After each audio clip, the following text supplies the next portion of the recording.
Last night, on the President's orders, U.S. Central Command, under the command of General Eric Kurilla, executed Operation Midnight Hammer, a deliberate and precise strike against 3 Iranian nuclear facilities. This was a complex and high-risk mission carried out with exceptional skill and discipline by our joint force. I want to thank every service member, planner, operator that made this mission possible.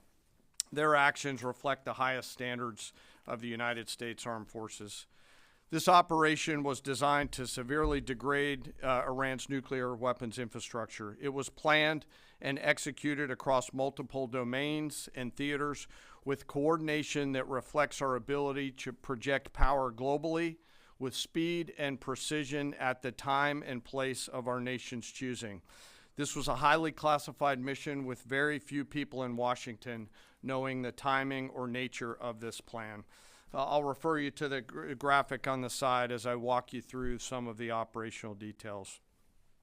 At midnight Friday into Saturday morning, a large B-2 strike package comprised of bombers launched from the continental United States. As part of the plan to maintain tactical surprise, part of the package proceeded to the west and into the Pacific as a decoy, a deception effort known only to an extremely small number of planners and key leaders here in Washington and in Tampa. The main strike package, comprised of 7 B-2 Spirit bombers, each with 2 crew members, proceeded quietly to the east with minimal communications.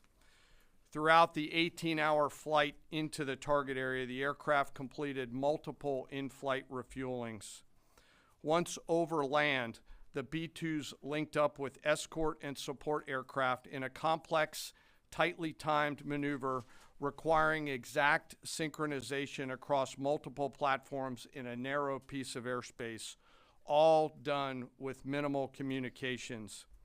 This type of integration is exactly what our joint force does better than anyone else in the world. At approximately 5 p.m. Eastern Standard Time last night, and just prior to the strike package entering Iran, a U.S. submarine in the Central Command area of responsibility launched more than 24 Tomahawk land attack cruise missiles against key surface infrastructure targets at Esfahan.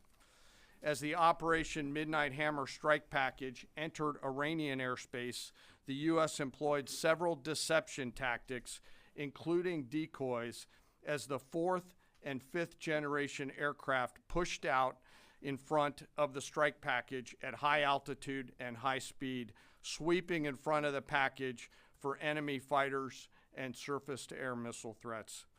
The strike package was supported by U.S. Strategic Command, U.S. Transportation Command, U.S. Cyber Command, U.S. Space Command, U.S. Space Force, and U.S. European Command. As the strike package approached Fordo and Natanz, the U.S. protection package employed high-speed suppression weapons to ensure safe passage of the strike package, with fighter assets employing preemptive suppressing fires against any potential Iranian surface-to-air threats. We are currently unaware of any shots fired at the U.S. strike package on the way in. At approximately 6:40 p.m. Eastern Standard Time, 2:10 a.m. Iran time, the lead B-2 dropped 2 GBU-57 massive ordnance penetrator weapons on the first of several aim points at Fordo. As the President stated last night, the remaining bombers then hit their targets as well, with a total of 14 MOPs dropped against 2 nuclear target areas. All 3 Iranian nuclear infrastructure targets were struck between 6:40 p.m. and 7:05 p.m. Eastern Time. Again, that's about 2:10 in the morning local time in Iran, with the Tomahawk missiles being the last to strike at Esfahan to ensure we retain the element of surprise throughout the operation. Following weapons release, the Midnight Hammer strike package exited Iranian airspace and the package began its return home. We are unaware of any shots fired at the package on the way out. Iran's fighters did not fly, and it appears that Iran's surface-to-air missile systems did not see us. Throughout the mission, we retained the element of surprise. In total, U.S. forces employed approximately 75 precision-guided weapons during this operation. This included, as the President stated last night, 14 30,000-pound GBU-57 massive ordnance penetrators, marking the first ever operational use of this weapon. I know that battle damage is of great interest. Final battle damage will take some time, but initial battle damage assessments indicate that all three sites sustained extremely severe damage and destruction. More than 125 U.S. aircraft participated in this mission, including B-2 stealth bombers, multiple flights of fourth and fifth generation fighters, dozens and dozens of air refueling tankers, a guided missile submarine, and a full array of intelligence, surveillance, and reconnaissance aircraft, as well as hundreds of maintenance and operational professionals.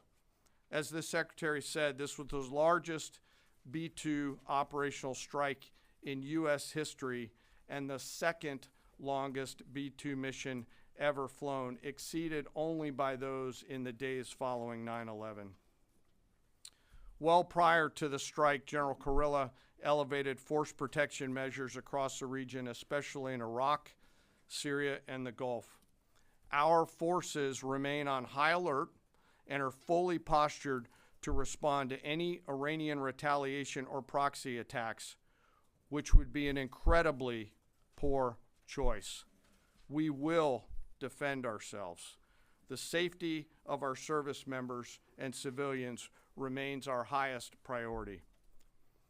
This mission demonstrates the unmatched reach, coordination, and capability of the United States military. In just a matter of weeks, this went from strategic planning to global execution.